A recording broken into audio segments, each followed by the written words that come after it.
Hello and welcome to JUMPSCARE, quick reviews of short horror games. I play a lot of indie horror games over on my other channel. I just find it super fun to see what small teams and single developers with limited resources yet unlimited imaginations can do.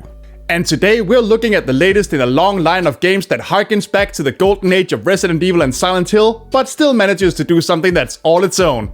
Welcome everybody to Crow Country by SFB Games. You play as Special Agent Mara Forrest, a young woman insistent on finding Edward Crow, the mysterious owner of the abandoned theme park Crow Country, which shut down the year before after an incident where a guest got badly hurt. Upon arrival, however, Mara quickly realizes that creepy, neglected park attractions are the least of her problems. The park is crawling with monsters, and evidence soon piles up that Edward found something far beyond his imagination when he thought he was simply digging for gold.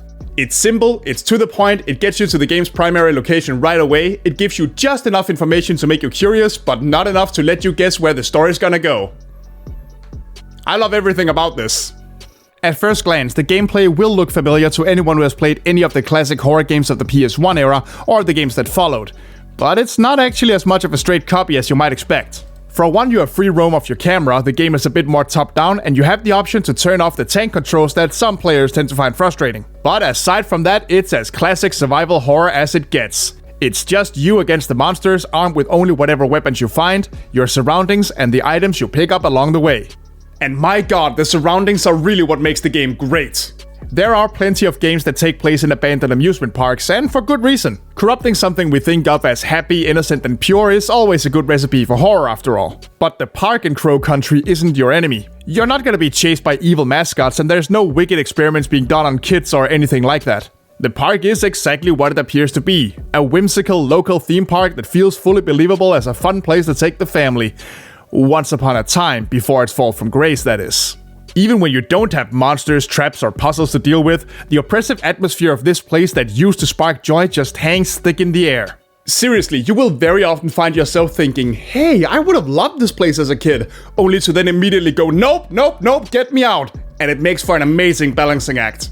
With a handful of very distinct themed areas, Crow Country absolutely aces its level design, and as the map is gradually opened up to you, you'll never be bored even as you run back and forth to discover the plethora of secrets the park has to offer. Because just when you think you've seen everything there is to see, the game will throw a new trap, a new enemy type, or even just a change in weather at you to totally change the vibe. The game is named after the park for a reason. This place really is a character all of its own.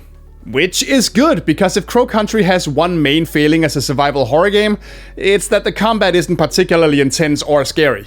Now don't get me wrong, I mean everything I said about the park itself, and it is wonderfully creepy to explore. But the enemies are fairly easy to avoid, they don't really require many different tactics to deal with, and you have enough resources that you only occasionally worry about running out. Enemies can definitely corner or surprise you, and with your manual aiming they can even be a bit of a pain to kill, but they just don't inspire terror or get the same level of build-up that Resident Evil or Silent Hill monsters do. However, the game knows this. You can actually turn off enemy encounters entirely and just enjoy the setting, the story, its clever but completely fair puzzles, and its characters as you please, and this really is where the game shines. Remember when I said the game's premise is super simple? Well, it is, but the story and the actual truth of what's going on at the park is not gonna go in the direction you expect at first, and none of the characters are as easy to read as you might think.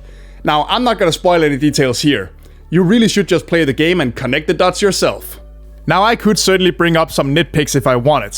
The lack of a brightness slider is a bit annoying since the game gets quite dark sometimes, some of the traps feel a bit superfluous, and the aiming can be slightly wonky for example, but Crow Country is a game you play entirely for the vibe. This game tells a damn fine spooky story that delights you with a dry sense of humor about its own quirks, and it beautifully captures the era it's honoring without repeating its design flaws just for the sake of upholding outdated traditions. As far as I'm concerned, if third-person survival horror is right up your alley, then this is one of the best examples of it I've seen in a while.